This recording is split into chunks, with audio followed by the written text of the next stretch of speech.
Pearl Harbor changed everything. America entered the war with fury and determination, but victory required more than weapons. It demanded understanding an enemy most Americans had never met. In a remote Idaho prisoner of war camp in 1944, Sergeant Robert Jensen made an impossible choice: learn from the man who represented everything he'd been taught to hate. What he discovered wasn't military intelligence. It was a knot, an ancient Japanese firefighter's technique dismissed as primitive by American command. Jensen ignored the mockery.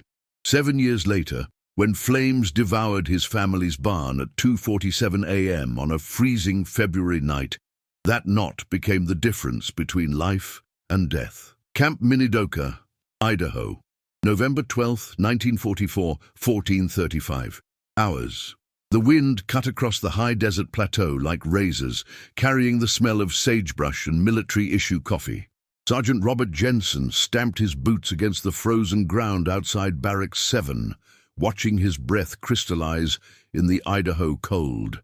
Temperature, 18 degrees Fahrenheit. Guard duty at a Japanese prisoner of war camp wasn't the war he'd imagined when he enlisted in Des Moines 3 years ago. Inside the camp, 342 Japanese prisoners occupied converted barracks originally built for Japanese-American internees relocated from the West Coast. Most prisoners were merchant sailors captured after their vessels were sunk by American submarines. Others were soldiers taken during island campaigns in the Pacific. The military bureaucracy classified them as low-security detainees. Men too injured, too broken, or too cooperative to warrant maximum security facilities. Jensen's commanding officer, Captain Harold Morrison, ran Camp Minidoka with rigid efficiency that bordered on paranoia. Every regulation was enforced. Every protocol was sacred. Morrison's philosophy: prisoners were enemies who deserved nothing beyond Geneva Convention minimums. When Jensen suggested allowing prisoners to teach traditional crafts during recreation periods, occupational therapy recommended by Army psychiatrists, Morrison's response was immediate. "We're not running a cultural exchange program, Sergeant. These men killed Americans." But Jensen saw something Morrison refused to acknowledge. In Barracks 7, a prisoner named Takeshi Yamamoto possessed knowledge that transcended nationality. Yamamoto, age 47, had worked for Tokyo's fire brigade for 23 years before being conscripted as a merchant marine. His hands, scarred by decades of rope burns and chemical exposure, moved with practiced precision whenever he worked with cordage during camp maintenance duties. The catalyst came on November 8, 1944. A storage shed fire erupted near the camp perimeter at 03:15 hours. Wind-driven flames consumed the wooden structure in minutes. American guards deployed standard firefighting equipment, but frozen hoses and inadequate water pressure rendered their efforts nearly useless. 6 guards suffered smoke inhalation. $12,000 in military supplies, uniforms, blankets, medical equipment were destroyed. Yamamoto watched from his barracks window. When the fire was finally extinguished at dawn, he approached Jensen during morning inspection. Through broken English and hand gestures, Yamamoto explained that Japanese firefighters had developed rope techniques for rescue operations in crowded Tokyo neighborhoods, where ladder trucks couldn't navigate narrow streets. The method, called Hashigo Musubi, or ladder knot, created emergency descent systems using minimal equipment. Jensen's interest was immediate. Morrison's skepticism was absolute. "You want to learn rope tricks from a Jap prisoner?" Morrison's voice dripped contempt during their confrontation in the command office. "What's next, Sergeant? Tea ceremonies? Samurai lessons?" "Sir, the technique could save lives. If another fire..." "We have American firefighting methods. We don't need enemy innovations." But regulations contained a loophole Morrison couldn't close. Army Directive 47C authorized guards to engage prisoners in non-sensitive skill exchanges to improve camp morale and reduce tension. Jensen filed formal paperwork. Morrison couldn't deny it without violating Army policy. The lessons began November 12, 1944, in a corner of the maintenance yard. Yamamoto, supervised by two guards, demonstrated the technique using standard military rope. His hands moved with fluid grace despite cold that numbed Jensen's fingers. The knot appeared deceptively simple, a series of interlocking loops creating a ladder-like descent system. But simplicity masked sophistication. The knot's engineering distributed weight across multiple anchor points, preventing rope failure even under extreme loads. More critically, the knot could be tied quickly, under 2 minutes with practice, using rope lengths as short as 40 feet. In Tokyo, Yamamoto explained through halting English, buildings burn fast. Wood, paper. We climb, rescue, descend. This knot saved many lives. My father teach me, his father teach him. 300 years, maybe more. Jensen practiced obsessively. His fingers memorized the sequence: primary loop, secondary cross, tension adjustment, anchor configuration. Other guards mocked him. Jensen's gone native, they sneered, learning Jap rope tricks while real men fight real wars. Morrison escalated his opposition. He reassigned Jensen to night shifts, restricted his access to Yamamoto, and submitted negative fitness reports, citing excessive fraternization with enemy prisoners. But Jensen continued practicing during off-duty hours, rope coiled in his footlocker like contraband. The camp physician, Dr. William Chen, a Chinese-American officer from San Francisco, understood Jensen's motivation. "Knowledge doesn't have nationality, Sergeant," Chen said during a late-night conversation in the medical barracks. "A technique that saves lives is valuable, regardless of where it originated." Morrison's too rigid to see that. Men like him win battles, but lose wars. By December 1944, Jensen could tie the Hashigo Musubi blindfolded in 90 seconds. Yamamoto nodded approval. "You learn good. Maybe you teach others someday. Knowledge must live. Fire doesn't care about country, only about burning." Camp Minidoka, Idaho. December 1944 through May 1945. Winter descended on southern Idaho with brutal finality. Temperatures plunged to -12 Fahrenheit on December 23, 1944. Snow buried the camp under 3-foot drifts. Heating systems strained against demand. Coal shipments arrived late, forcing rationing. Guards worked 16-hour shifts, maintaining perimeter security while battling frostbite. Jensen's training intensified despite conditions that made outdoor practice nearly impossible. He converted a corner of the guards' recreation barracks into an improvised training area, suspending rope from ceiling rafters.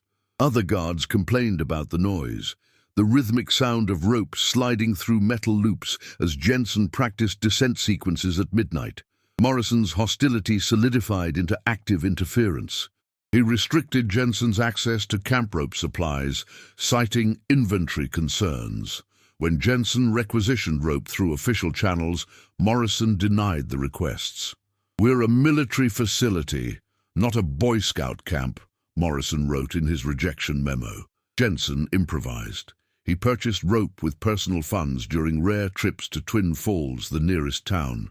$20, half a month's pay, bought 200 feet of quarter-inch hemp rope from a hardware store. The merchant, an older man who'd lost a son at Normandy, asked why a soldier needed rope. Jensen lied, saying it was for farm work after discharge. The merchant nodded understanding. War ends someday. Good to plan ahead.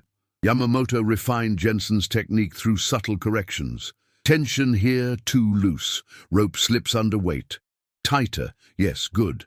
Remember, knot must hold man weighing 200 pounds, moving fast. Not slow descent, emergency. Speed saves lives. The physics fascinated Jensen.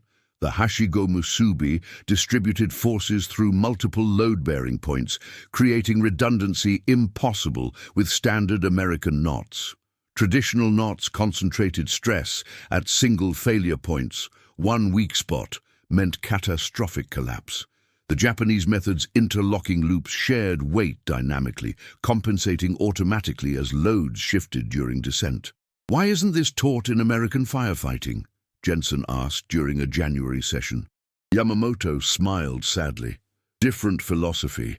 Americans have many resources, big ladders, many trucks, much equipment.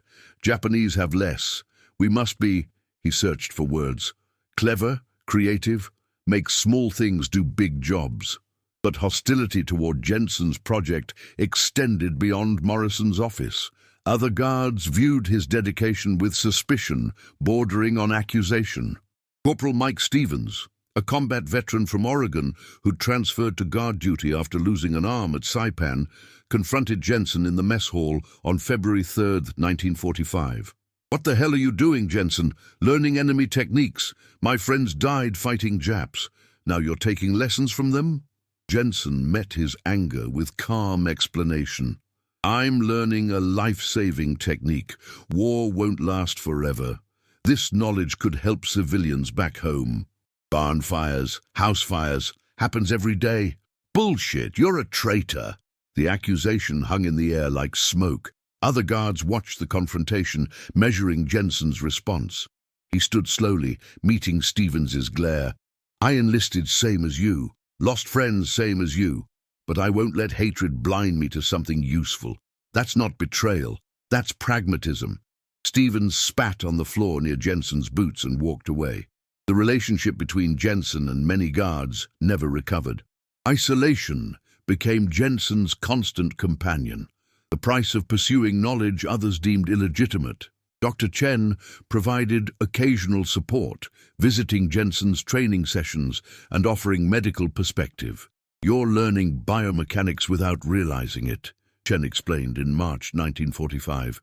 "The way this knot distributes force along the rope prevents the sharp pressure points that cause ligament tears and joint dislocations during rapid descent.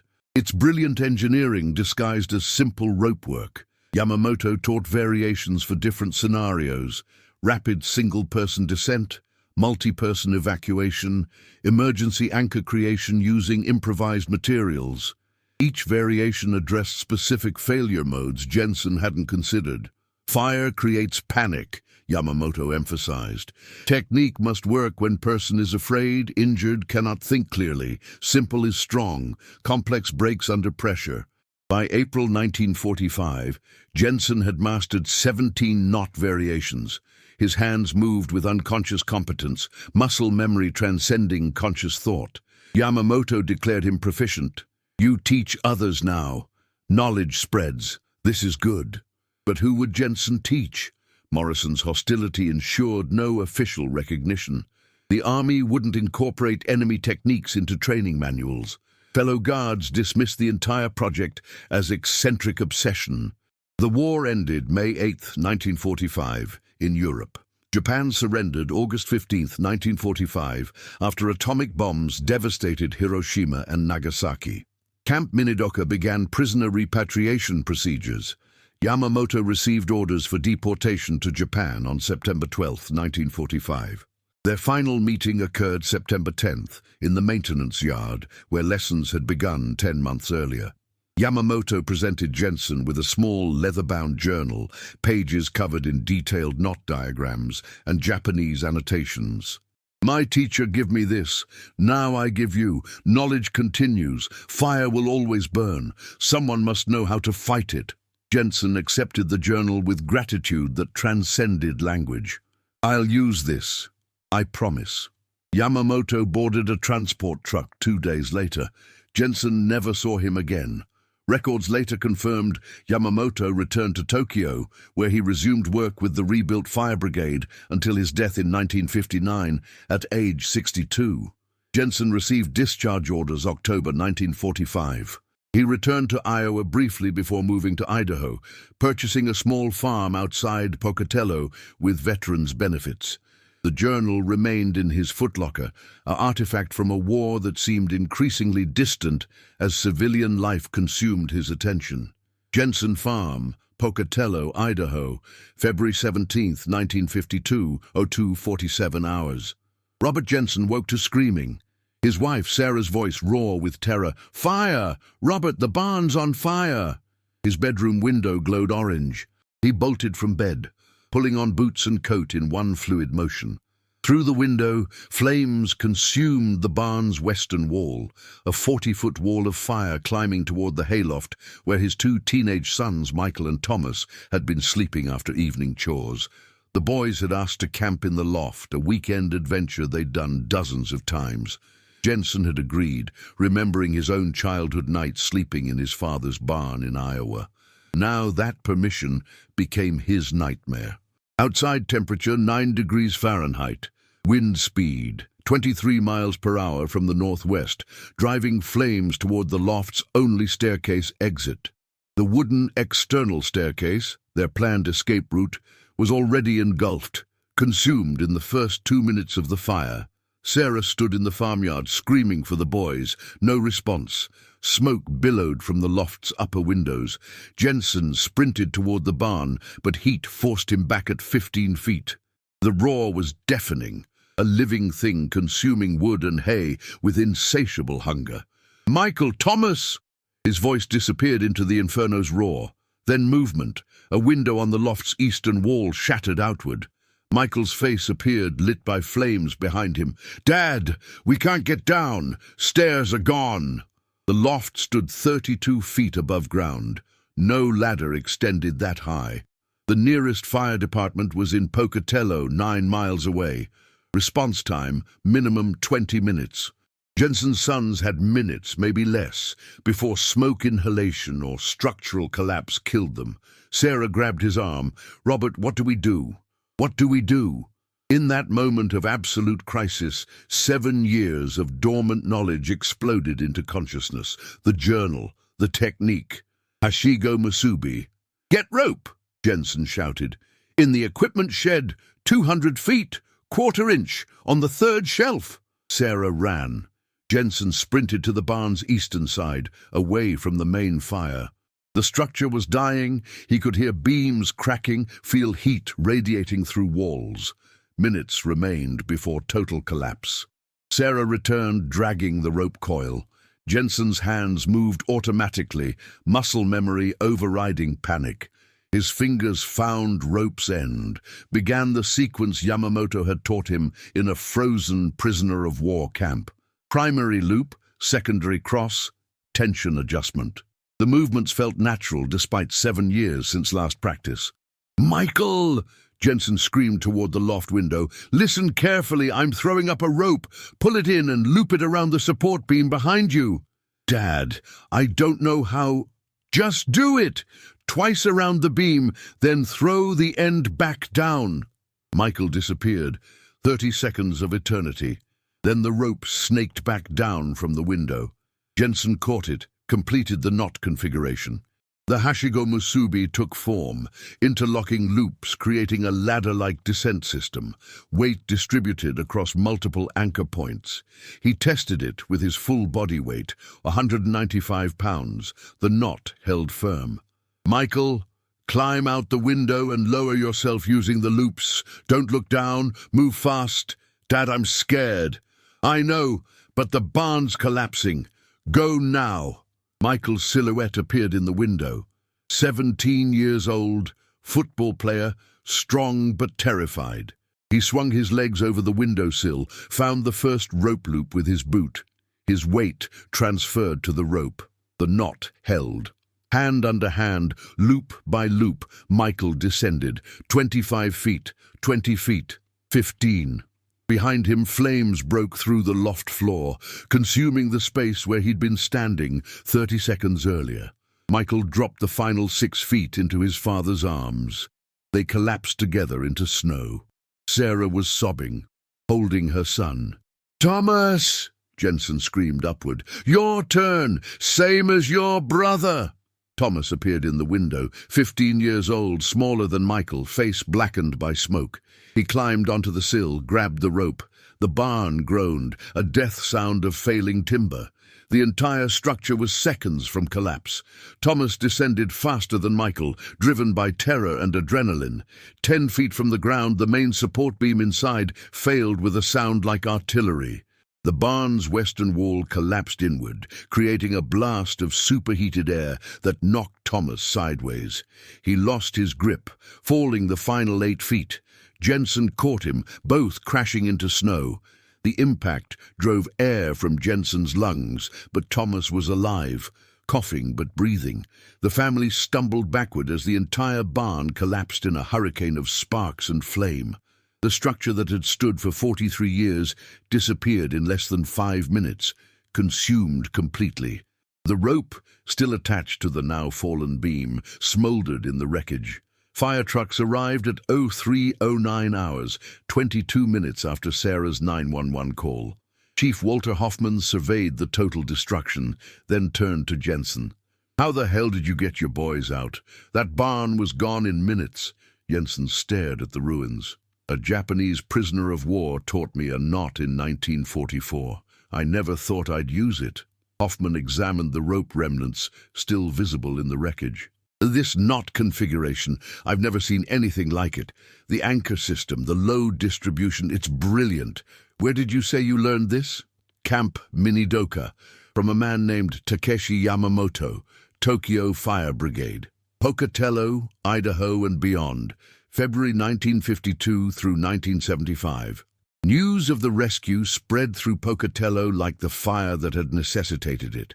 The local newspaper, the Idaho State Journal, ran the story February 19, 1952. War prisoners' technique saves 2 from barn fire. Wire services picked it up. Within a week, the story appeared in newspapers from Seattle to Boston, a small redemptive narrative in an era still processing the war's hatred. Fire Chief Hoffman requested a demonstration. Jensen taught him the Hashigo Musubi in Pocatello Fire Station's training yard. Hoffman immediately recognized its value for rural firefighting, where equipment was limited and response times long. "This could save lives across farm country," Hoffman declared. "We need to spread this knowledge." The Idaho Fire Chiefs Association invited Jensen to present at their March 1952 conference in Boise. Standing before 143 fire professionals, Jensen demonstrated the technique he'd learned in a prisoner of war camp. Initial skepticism, "Why haven't we heard of this before?" transformed into enthusiastic adoption. After hands-on practice, revealed the knot's elegant efficiency. By June 1952, 17 Idaho fire departments had incorporated the Hashigo Musubi into training curricula. The technique spread to Montana, Wyoming, and Oregon. Rural fire departments, chronically underfunded and equipment poor, embraced a method that required only rope and knowledge. But Jensen's mission extended beyond professional firefighters.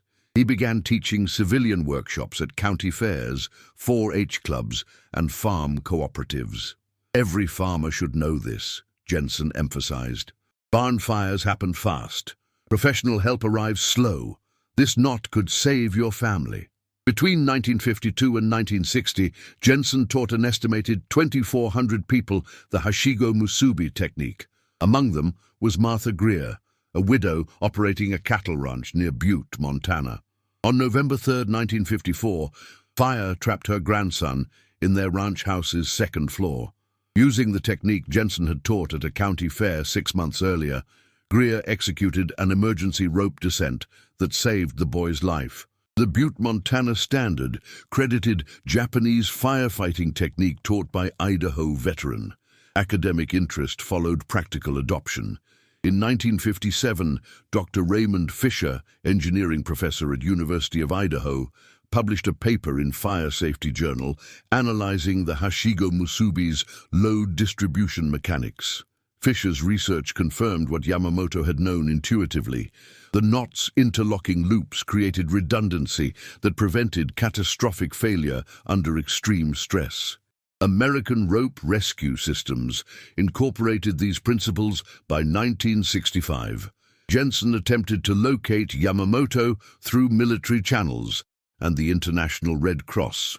Records confirmed Yamamoto returned to Tokyo and resumed his fire brigade work. Jensen wrote letters to the Tokyo Fire Department, never receiving responses.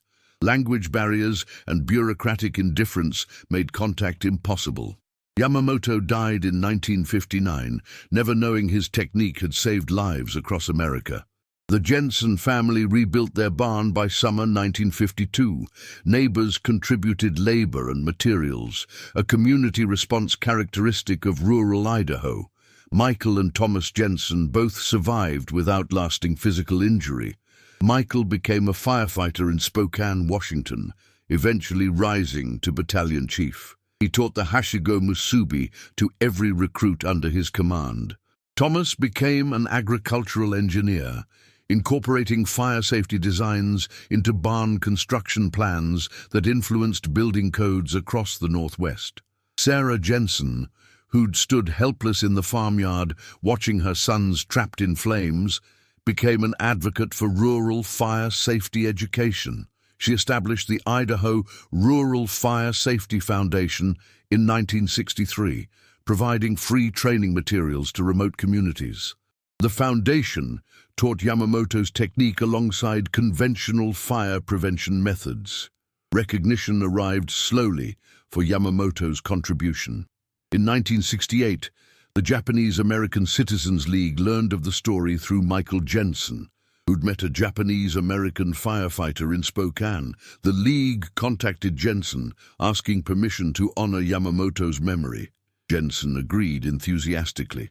On August 15, 1970, the 25th anniversary of Japan's surrender, a small ceremony occurred at Camp Minidoka's preserved site, now a National Historic Landmark. Jensen, age 53, attended alongside Yamamoto's daughter, Keiko Yamamoto Sato, who'd traveled from Tokyo. Sato presented Jensen with her father's original fire brigade helmet, worn during his 23 years of service. "My father wrote about you in letters," Sato said through a translator.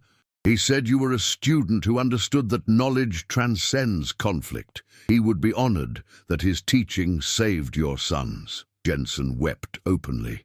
"Your father gave me something precious, the knowledge to protect my family. I can never repay that gift." The ceremony included dedication of a memorial plaque in honor of Takeshi Yamamoto, 1897-1959, Tokyo Fire Brigade, whose knowledge, shared during imprisonment, saved American lives and demonstrated that wisdom knows no enemy. By 1975, the Hashigo Musubi technique had directly saved at least 47 documented lives across 12 states. Countless others used the knowledge in near-miss situations that never reached newspapers.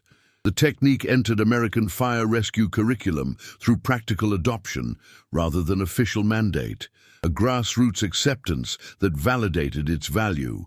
Robert Jensen continued teaching until his death in 1989 at age 72. His obituary in the Idaho State Journal noted he'd taught over 5,000 people the rope technique. Yamamoto's leather-bound journal, the one given to Jensen in September 1945, was donated to the Smithsonian Institution's National Museum of American History, where it remains on display in the World War II exhibition. The story's lasting significance transcends the specific technique. It demonstrated that knowledge, freely shared even between enemies, possesses transformative power. Yamamoto, imprisoned far from home, taught a skill born from centuries of Japanese firefighting experience. Jensen, willing to learn despite social pressure and military disapproval, preserved and spread that knowledge. Together, they proved that wisdom can bridge the deepest divides when people choose understanding over hatred. In Tokyo, the modern fire brigade includes a training module on international fire rescue techniques. Among them, the Hashigo Musubi, taught now to Japanese firefighters, with acknowledgement that an Iowa farm boy once mastered it in an Idaho prison camp and carried it home to save his sons. Knowledge flowed from Japan to America during war, then back to Japan during peace, a circle completed through shared dedication to preserving life. Michael Jensen, retired from Spokane Fire Department, still teaches the technique at firefighting conferences. "Every time I tie this knot," he says, "I remember that my life was saved by a Japanese man my father never hated, and a father who never stopped learning. That's the real lesson. Keep your mind open, and you might just save someone you love. This story proves that even in our darkest moments of conflict, knowledge and humanity can transcend hatred. Takeshi Yamamoto's simple knot technique, shared across enemy lines, saved lives for generations. What other wisdom are we missing because we refuse to learn from each other? Share this story, honor those who choose understanding over division, and remember, the most powerful weapon against catastrophe is knowledge freely shared. Subscribe for more untold stories of World War II heroism, and let us know in the comments.